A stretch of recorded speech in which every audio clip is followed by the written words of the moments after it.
And specifically, what happened in Guinea-Bissau, I wouldn't call it a coup. It was not a coup. Maybe some people describe it as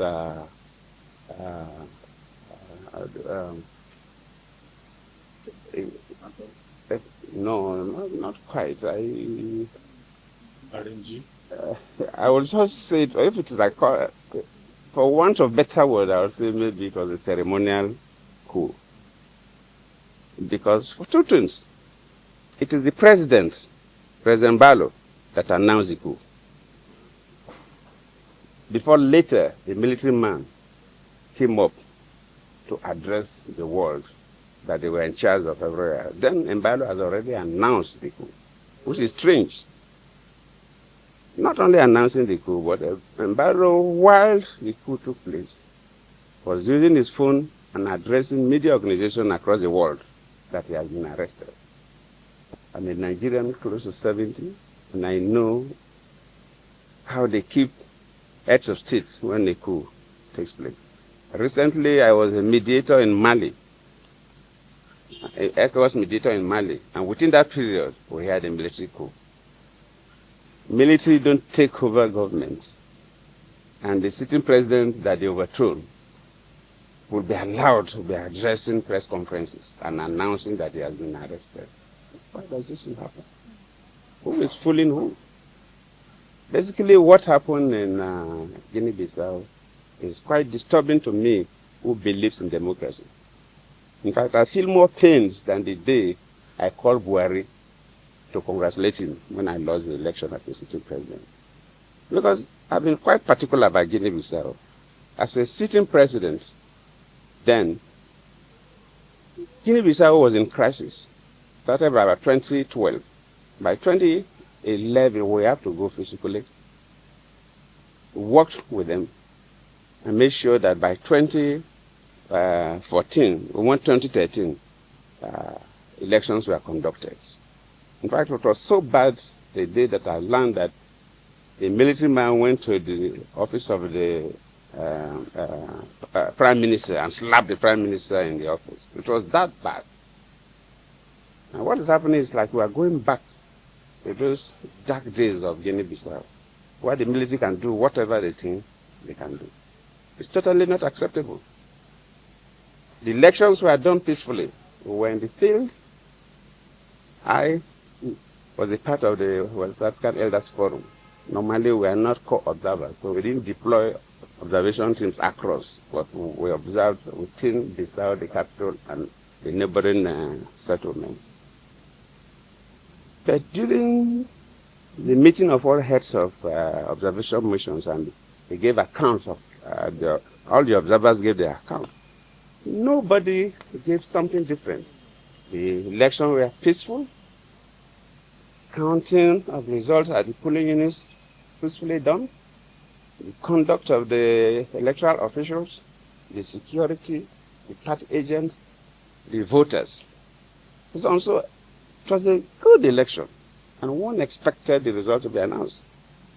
Then while they were collating the results, then they are finished collating results. You know, results are, for presidential elections are collated at different levels. Right. The 9 regions, results were ready. So they were collating them at the capital. And when they were almost through, and we're all waiting for the result to be announced, then Embalo announced that there's a coup. That they have taken over, they have arrested him. But from all indications, nobody arrested him. My conviction is that, and my charge to ECOWAS and AU is that they must announce their results. They have the results because AU and ECOWAS officials were at all the regions when the results were collated. They cannot change those results. They should tally all those results and announce. They cannot force the military out, but they must announce, let the world know who won that election. Let the world know who won that election. And they owe the world that responsibility. Similar thing happened in Cote d'Ivoire when I was the chair of the Authority of Heads of State and Government of ECOWAS. when in 2010 we had elections in Cote d'Ivoire. Gbagbo was the sitting president. At the first round, Gbagbo got 40-something% of the votes. Ouattara got 30-something% of the votes. And their law, you must get 50% of the votes plus one, at least. Democracy is about majority. You must get a simple majority to be the president. So they have to go for a second round. And when they went for the second round, all those other candidates that lost now supported Ouattara. And Ouattara now got more votes than Gbagbo. And Gbagbo said he was not going, that he won the election. How can somebody who had something now come and defeat him? But that is a law. Then all the observers, international communities say Ouattara won the election. Then we ECOWAS say, well, you're our colleague, but you have to go. If the observers, everybody say Ouattara won the election, Ouattara must be sworn in as the president of Cote d'Ivoire. I stood my ground as the chair of the authority of heads of state and government of ECOWAS, and Ouattara was sworn in. So, the leadership of ECOWAS, luckily, Madabio was a former military man himself, so he should be courageous. The leadership of AU, they must be courageous. They must announce who won that election. I'm not saying they should mobilize soldiers to go and fight. No need to shed blood, but we must know. Because the results are there. They have the results. The AU, ECOWAS, they have the results.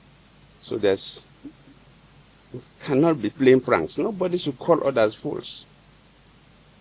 There's no way they remove a military coup. Military coup at the time they want to announce the result. How? And the president was the person who announced the coup. It doesn't happen anywhere. Well, you people are too young, so you didn't know what used to happen in Nigeria.